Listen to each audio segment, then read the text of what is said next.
Eu não tive, foi bem depois, né? Mas foi gradativo. Foi, e o Senhor foi usando a minha própria família, que é a minha avó, para me levar sempre na igreja. E nisso, você vai ouvindo, né? Que a fé vem pelo ouvir, e eu ia ouvindo, entendendo, comparando na minha vida. Ah, entendi e tal. E foi assim. E quando que você percebeu o seu dom para cantar? Quando eu entrei no grupo. Lá da outra igreja ou lá da Deus e Amor Não, específico? na realidade foi assim. Eu entrei no outro grupo, que eu entrei, para mim era tudo como normal, não tive despertamento de nada de cantar solo ainda não. Porque assim, eu sempre gostei. Quando eu entrei no grupo de jovens da IPDA, na época, eles cantavam tinha divisão de vozes, né? E eu não fui diretamente para o grupo das sopranos, né? Me colocaram no grupo das contraltos. E você entendia alguma coisa de divisão de vozes? Não. Não foi feito teste nenhum. Não foi feito o teste com o timbre da minha voz para saber se eu era uma soprano ou uma contralto. Não foi feito nada disso. Até porque eles não entendiam muito. Eles conseguiam cantar. Na época, faziam dueto, né, um trio e tal, mas não sabiam os nomes, como que funcionava. E eu também, na época, não sabia.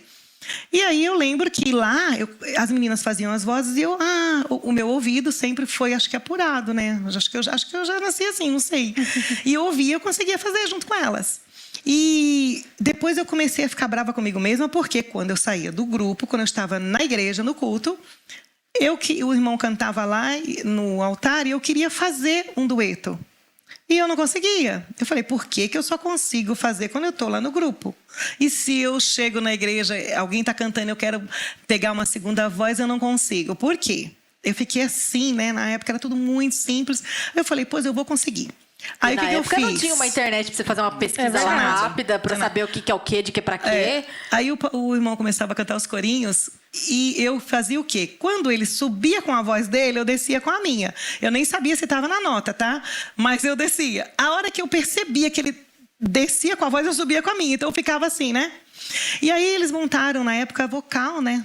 Na realidade, não era vocal, não. Era quarteto naquela época. Trio, quarteto e quinteto. Olha e eu só. participava de um quinteto. Qual o nome do quinteto? Os nomes diferentes. Qual que era o nome do quinteto? Gente, não. O nome... Não, gente, era daquela época, né? Chamava assim, eram esses nomes que tinham. Quinteto Jesus Cristo e Nossa Glória. De repente, cantava até a metade do hino. Eu não sei o que tinha aquele jovem na época, mas ria. Começava a rir no meio do louvor.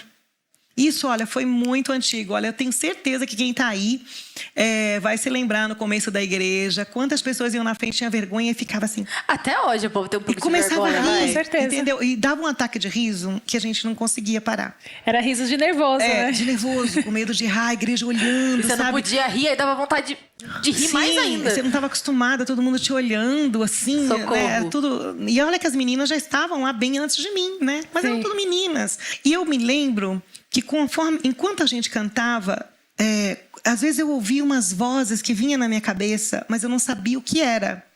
Eram vozes celestiais. Calma, calma que eu vou explicar. E enquanto elas estavam cantando, a gente estava ali fazendo apenas duas vozes. Enquanto elas cantavam aquele quinteto, vinha uma terceira voz na minha cabeça, só que eu não conseguia, na minha garganta, atingir aquela nota que estava na minha cabeça. E eu só sei que, com o passar do tempo, gente, eu acho que é como se fosse assim, muitos podem não acreditar, mas é a pura verdade, é como se fosse assim, um estalar de dedos, um aperto no botão, parece que desceu do céu, começou a abrir a minha mente, eu comecei a conseguir fazer, por exemplo, se você fazia um dueto, eu entrava com a terceira voz, entendeu? E é assim até hoje. Dom de Deus. E aí eu comecei a ficar muito feliz, né? E eu sempre gostava muito de formar vocais. Depois foi vindo, o tempo foi passando e a gente fui me aperfeiçoando. Mas no começo foi assim. E como foi pra você a gravação do seu primeiro LP? Então, logo quando eu cheguei na IPDA, a minha avó, ela conheceu a irmã Irene Miranda e foi trabalhar na casa dela, né? Na casa do missionário, né? Um privilégio muito grande. Foi aí onde eu também conhecia as filhas, os filhos, praticamente 12, 13 anos crescemos juntos. Todo mundo brincava junto? E depois eu conto uma história. Então, abre um parênteses aí, me lembra. Falando do LP, né?